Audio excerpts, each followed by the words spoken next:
అందరికీ నమస్కారం. Welcome back to our channel కీచురాళ్ళు కథకుల కథన రంగం. అందరూ ఎలా ఉన్నారు? బాగున్నారా? ఓకే గైస్, మనం దసరా రోజు ఒక డివోషనల్ థీమ్ తో మన ఛానల్ ని స్టార్ట్ చేసాం కదా. మరి ఈ రోజు ఏం టాపిక్ తీసుకొచ్చారు? ఓకే. భక్తి భావం నుంచి ఒకసారి మనం కామెడీ జోనర్‌లోకి వెళ్దాం. ఈరోజు మన వీక్షకులందరినీ నవ్వించే ప్రయత్నం చేద్దాం. మీరంతా రెడీనా? రెడీ. కామెడీ అంటే నాకు గుర్తొచ్చింది. చిన్నప్పుడు మా మామ దగ్గర మేము మనవళ్ళందరం చేరేటప్పుడు ఈ స్టోరీ అయితే మేము భలే నవ్వుకునేవాళ్ళం. అది మీతో పంచుకుందాం అనుకుంటున్నాను. తప్పకుండా ఆ అండి. అప్- అప్పుడు రాజు స్టోరీస్ అంటే చెవులు కోసుకునేవాళ్ళం. రాజుగారు కొలువు తీరున్నారు. సభ మొదలయ్యే సమయానికి మంత్రి గారు వస్తున్నారు. కొలువు తీరుని కొంచెం లేటుగా వచ్చారు. వస్తూనే కళ్ళ నీళ్ళు పెట్టుకొని తెగ ఏడుస్తూ వచ్చేస్తున్నారు. అది చూసి రాజుగారు అన్నారు, అదేంటి మంత్రివర్య అంతలా ఏడుస్తున్నారు అని అడుగుతారు. అంటే చెవి మరి కోసుకున్నారు కదా! నొప్పొస్తుందేమో. మరి గంధర్వసేన చనిపోయారు కదా, అందుకని చాలా బాధగా ఉంది అని అంటారు. అప్పుడు రాజుగారికి గంధర్వసేన ఎవరో యాక్చువల్ గా తెలియదు. కానీ ఆయన ఎవరో పెద్ద విఐపి పర్సనాలిటీ ఏమో, ఈ మంత్రి గారికి తెలిసిన విషయం నాకు తెలియదని ఎక్కడ అనుకుంటారని చెప్పి, అయ్యో గంధర్వసేన చనిపోయారా, అయితే ఈ రోజు నుంచి రాజ్యంలోని వారం రోజులు సంతాప దినాలుగా ప్రకటిస్తున్నాం, ఏ సెలబ్రేషన్స్ లేవన్నట్టుగా చెప్తారు. అక్కడ ఉన్న మహారాణి అంటే ఆవిడ ఏడవడం అందుకుంటుంది. రాజుగారు ఏడుస్తే తను ఏడవకపోతే బాగుండదేమో అనుకొని ఆవిడ ఏడుస్తుంటే ఇంకా పాపం ఆ చెలికత్తె, అమ్మో మహారాణి ఇలా కన్నీరు మున్నీరు అయిపోతున్నారని చెప్పి చెలికత్తె కళ్ళ నీళ్ళు పెట్టేసుకుంటుంది. ఆ చెలికత్తెకి ఒక చిన్న పాప ఉంటుంది. అమ్మ ఇంతకీ పాపం చిన్నపిల్లలు కదా, వాళ్ళకి ఏం అమాయకం ఉండదు. వీళ్ళు అయ్యో బాధలు పెట్టుకునే టైప్ కాదు కదా, వాళ్ళు నిష్కల్మషంగా ఉంటారు కదా. అమ్మ ఇంతకీ ఆ ఏమైందమ్మా అలాగే ఏడుస్తున్నారు, అటు మంత్రి గారు ఇటు రాజుగారు ఇటు మహారాణి ఇంతమంది ఏడుస్తున్నారు, నువ్వు కూడా ఏడుస్తున్నావు, ఏమైందమ్మా అంటే చచ్చింది ఆవిడ. ఆ ఆ, నేను అసలే దుఃఖంలో ఉన్నాను, మహారాణి వారే చెప్తారు అని. ఆ పిల్ల వచ్చి సభ దగ్గరికి వచ్చి, మహారాణి మహారాణి ఏమైందమ్మా అనేసి అంటే ఇంకా ఆవిడ పని అయింది. ఇంకే మహారాజు గారు నెమ్మదిగా చెవిలో, నాథ ఇంతకీ ఎందుకు ఏడుస్తున్నారు అనేసి అంటే, నీకు కూడా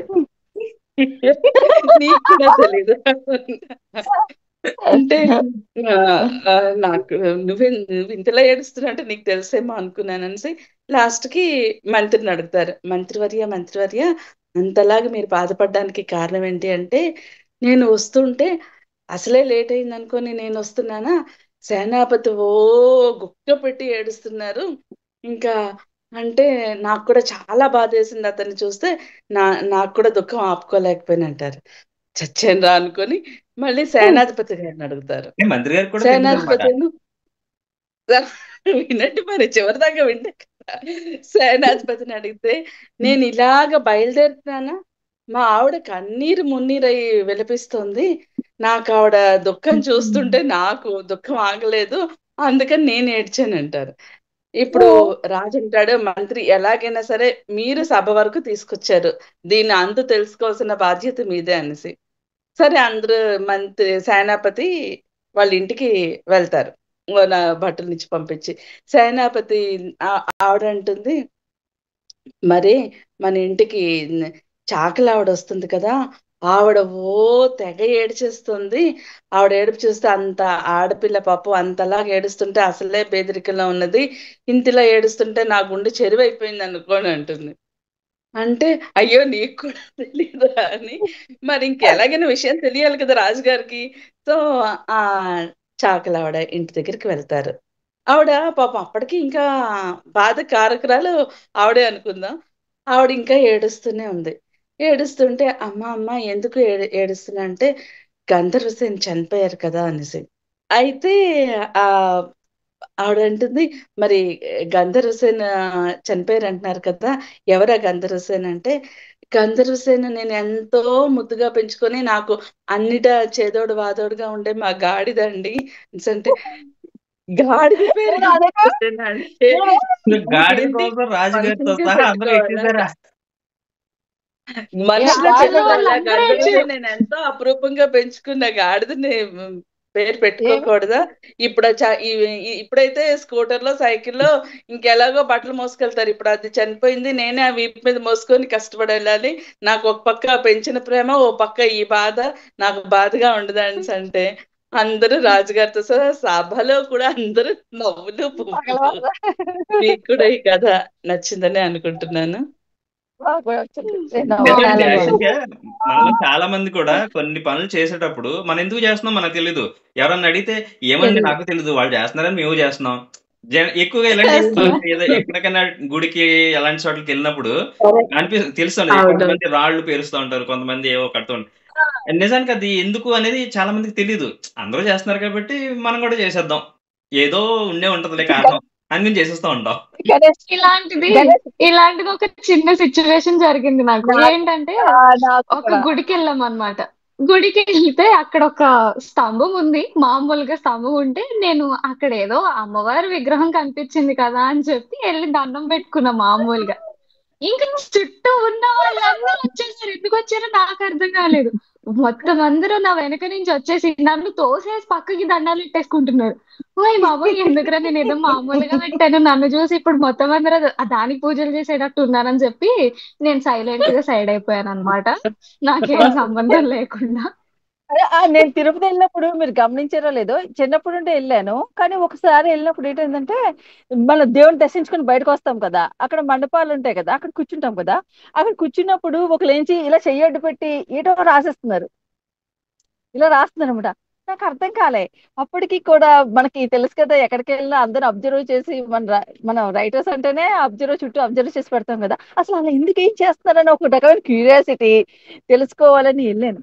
వెళ్ళి ఏం చేస్తున్నారండి అంటే, ఆహా ఒక్కడు కూడా నోరెప్పి చెప్పటంలే. ఏంటప్పా ఇలా ఏం చేస్తున్నారని నేను కూడా ఏం చేశాను తెలుసా, మీకు నవ్వొచ్చునా మరి. నేను కూడా చెయ్యి పెట్టి ఇలా ఇలా అంటే నా పక్కన ఇంకోటి వచ్చి అడిగింది ఏం చేస్తున్నా అంటే, నాకన్నా అయ్యయ్యో! బాగా నాకన్నా బాగా ఆ ఆంటీ చెప్తారంటే ఆ పక్కకెళ్ళి ఆంటీని అడిగేదారు. అసలు మనమైతే వదిలేసాము, ఆ అమ్మాయి వదలలేదు. చెప్పండి చెప్పండి ఇస్తారు. అని. అప్పుడు చెప్తే ఏం చెప్పారంటే, అంటే ఇక్కడ ఏదైనా కోరిక రాస్తే అట నెరవేరుతుందట. ఎవరో చేశాడు ఏదో, అందుకని అయిపోయింది. మీరు ఎక్కడైనా విన్నారా? తిరుపతిలో ఒకసారి వెళ్ళినప్పుడు అలా జరిగింది మండపంలో. పోనీ అదేదో ముందు తెలిస్తే కోరుకుని రాసుకునేవారు కదా.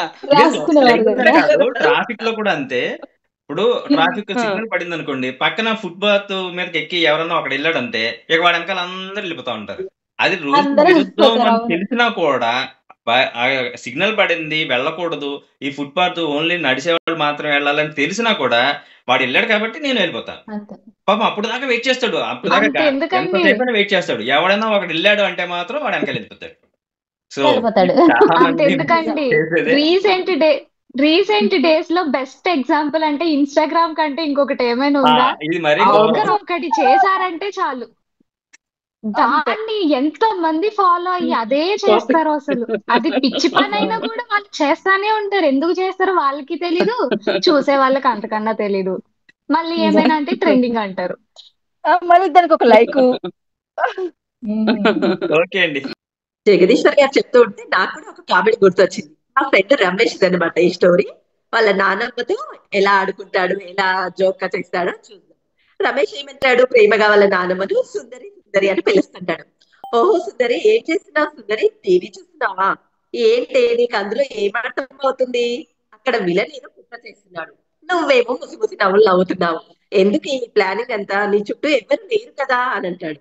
ఏం లేదురా, నా మీద ఒక కన్నేశారా, నాకు వినిపించదని తెలిసిపోయిందో ఏమో. ఆ ఎదురింటి ఎంకమ్మ, పక్కింటి పంకజాక్షి, మా ఫ్రెండ్స్ అంతా నన్నే చూస్తున్నారు. అలా టీవీ పెడితే కవర్ చేస్తున్నారా? నువ్వేమో ఓ చెవిటి మిషన్ కొని పడి నా చెవిలో అంటే వినవు కదా అంటే, ఏంటి మనని కదనే ఆ చెవిటి మిషన్ తెచ్చాను, అది పెట్టుకో అంటే అదేదో ఫ్యాషన్ అంటూ ఆ వైర్లన్నీ కనిపిస్తున్నాయంటూ అది మూలన పడేశావు. ఇంకేం తేవాలి నీకు అని అంటాడు మన రమేష్. లేదురా, నాకు మాత్రం వాళ్ళ సౌండ్ విని వాళ్ళకి చెప్పలేకపోతున్నాను రోజు అని అంటాడు అనమాట మన రమేష్. అన్నాక సరే పోవే నీ గోల వదిలే బామ్మ సుందరి అంటూ ఏం కూర ఉండాలి ఈ రోజు అని అంటాడు. ఏంటే కాకరకాయ కూర చేసావా, కమ్మగా కూర వండి పెట్టమని చెప్తే నువ్వేమో కాకరకాయ చేసావా అంట. నువ్వే కదరా ఉదయం చెప్పిపోయావు కాకరకాయ కూర అంటే, కాకరకాయ కూర కాదే తల్లి, కమ్మగా కూర వండేమని చెప్పానే అంటూ తల బాదుకుంటాడు. అన్నం పెడుతూ రావేక ఏదో ఒక కూర అంటాడు. ఏంటిరా దండం పెట్టాలా, ఎవరొచ్చారురా దండం పెట్టాలంటున్నావు. దండం కాదే బామ్మ, అన్నం పెట్టవే, అన్నం పెట్టు అంటాడు రమేష్. పిండమా, పిండం ఎవరికి పెట్టాలరా, ఎవరు చచ్చిపోయారట. వారి దేవుడో, నీ పిచ్చితో తాతయ్యని పంపించేశావే, ఇక నీ చోటితో నన్ను కూడా పంపించేసావా, పిండం కాదే అన్నమే అన్నమే అంటాడు మళ్ళీ. ఇక బామ్మ మళ్ళీ రమేష్ ఏమనుకున్నాడు, పాపం. ఇక నువ్వు అన్నము పెట్టు, నేను పెట్టుకుంటానంటూ తల్లనెత్తిన బాదుకుంటూ అన్నం పెట్టుకొని తింటూ ఉంటాడు. అలా తినేశాక ఇక రోజు ఇలా జరుగుతూనే ఉంటుంది. బామ్మకు కొంచెం కొంచెం వినిపించినా నన్ను ఆట పట్టిస్తావా ఇలా అంటూ మన కూడా ఇలా బామ్మకి ఆట పట్టిస్తూ ఉంటాడు. ఇక ఒక రోజు ఏమైతుంది అంటే రమేష్ కి ఆఫీస్ లో ఏంటి నోట్, బామ్మ ఈ రోజు నేను అర్జెంట్ గా మీటింగ్ కి వెళ్ళాలి. రమేష్ చెప్తాడనమాట బామ్మకి, బామ్మ ఈ రోజు ఆఫీసర్స్ వస్తారే ఇద్దరు అంటే, అడుక్కునే వాళ్ళు ఎందుకు వస్తారా అని అంటది. అడుక్కునే వాళ్ళు కాదే తల్లి, ఆఫీసర్స్ ఆఫీసర్స్ వస్తారే అని గట్టిగా చెప్తాడు. అయినా సరే బామ్మ వినదు. అడుక్కునే వాళ్ళు ఎందుకు వస్తారా మన ఇంటికి అని. అడుక్కునే వాళ్ళు కాదే తల్లి, మనమే వాళ్ళ దగ్గర అడుక్కుంటున్నాము, ఆఫీసర్స్ ఆఫీసర్స్ వస్తారు అని చెప్తారు. బామ్మ తలకాయుతుంది. నువ్వు వాళ్ళతో ఏమీ మాట్లాడొద్దు, నేను అన్ని సెట్ చేస్తాను, నేను అనుకోకుండా బయటకు వెళ్తున్నాను, నువ్వు వాళ్ళకి ఏమీ చెప్పొద్దు అని చెప్తాడు. సరే అని తలకాయ ఊపుతుంది. ఇక రమేష్ అనుకోకుండా బయటే ఉండిపోతాడు, చిక్కుకుపోతాడు అక్కడ. ఆఫీసర్స్ నుంచి ఒకటే కాల్ వస్తుంది, ఇంకా వస్తున్నా అని. లేదు మా బామ్మ చెప్తుంది విషయాలు అంటే, బామ్మ ఏం చేస్తుంది, మీరు ఇంతసేపు కూర్చొని అవసరం లేదు, నేను చెప్తాను, నా మన్మడి గురించి నాకే తెలుసు, అన్ని విషయాలు నాకు తెలియకపోతే ఎలా, నా మన్మడి గురించి నేనే చెప్తాను విషయాలన్నీ అని. ఇద్దరు ఆఫీసర్స్ వస్తారు, ఒక ఆఫీసర్ వస్తారు తనకు విషయాలు చెప్పేస్తుంది, ఇంకో ఆఫీసర్ వస్తారు అలాగే దొర్లుకుంటూ దొర్లుకుంటూ ఏదో విధంగా ఇద్దరికి చెప్పేస్తుంది. అది అయిపోతుంది. రమేష్ అక్కడ కంగారు పడుతుంటారు, మా బామ్మ ఏం చెప్పిందో, అసలు ఉన్నారో వాళ్ళతో ఏం ముచ్చటిస్తుందో ఇదని భయం భయంగానే ఉంటాడు. ఒక కాల్ వస్తుంది, అక్కడ ఉండంగానే అక్కడ చిక్కుకుపోతాడనమాట రమేష్. కాల్ వస్తుంది, రాగానే ఇంటికి లబో దిబోం అంటూ వచ్చేసాడు మన రమేష్. ఏమైందిరా అలా ఏడుస్తున్నావు, కార్తీక దీపంలో ఇంకా దీపం తీసుకుపోలేదా, అందుకు ఏడుస్తున్నావా, నేను కూడా అప్పటి నుంచి అదే బాధపడుతున్నానే అంటాడు. ఓసి నీ దుంపదేగా, నా ఇల్లు మొత్తం చేసావు కదనే, మళ్ళీ కార్తీక దీపం అంటున్నావు. ఒక ఆఫీసర్ కి చెప్పే విషయాలు, నా లోన్ కోసం చెప్పే విషయాలు ఉద్యోగం కొరకు వచ్చిన ఆఫీసర్ తో చెప్పావు, ఉద్యోగం కొరకు వచ్చిన ఆఫీసర్ తో చెప్పే విషయాలు అతనికి చెప్పాము. నాకు గుంప కొల్లేరు చేసావు కదనే తల్లి, అటు లోను రాలేదు, ఇటు జాబు పోయిందే తల్లి, ఇప్పుడేమో కార్తీక దీపం అంటే ఏడవకు కూరా, దీపను ఎప్పుడైనా తీసుకుపోతాడు రా అని బామ్మ అంటుంది. అలా రమేష్ కథ ముగిసిపోయింది అనమాట. తల బాదుకుంటూ, బామ్మ మజాక నీతో పెట్టుకుంటే ఇలాగే అయిపోతుంది, నా లైఫ్ క్లోజ్ అయిపోయింది, మళ్ళీ కొత్త ఉద్యోగం వెతుక్కోవాలి ఈ రోజుతో అంటూ మన రమేష్ ఏడుస్తూ వెళ్తాడనమాట. ఇది నాకు చెప్పినప్పుడు, మా ఫ్రెండ్ చెప్పినప్పుడు తెగ నవ్వు వచ్చేసింది. నీకు కూడా నవ్వు వస్తుంది కదా. నిజమేనండి. మనం ఒక మంచి కామెడీ సీన్ ఒకటి టీవీలో సీన్, ఒక బామ్మ అదే ఒక డాన్ ఫోన్ చేస్తాడు. ఫోన్ చేసి మీ సేట్ ఉన్నాడా అంటే లేడు అంటది. అండ్ మీ సేట్ నాకు ₹1,00,000 అంటే నాకు జీతం ఎవడో నీకు ₹1,00,000 ఇస్తాడా అంటే, సరే నెంబర్ రాసుకో, నెంబర్ అది రాసుకో అంటే అది జీరో చాలా అంటే ట్రెండింగ్ జీరో లో ఉంది అసలు. ఫోన్ నెంబర్ ముందు అవును. జీరో ఎందుకు ఉంటది అంటే, ఉంటదిలే రాసుకో అంటే జీరో జీరో ఇంగ్లీష్ లో చేశాడు. జీరో తెలుగులో తెలుగులో చెప్పు చెప్పు. అంటాడు. 0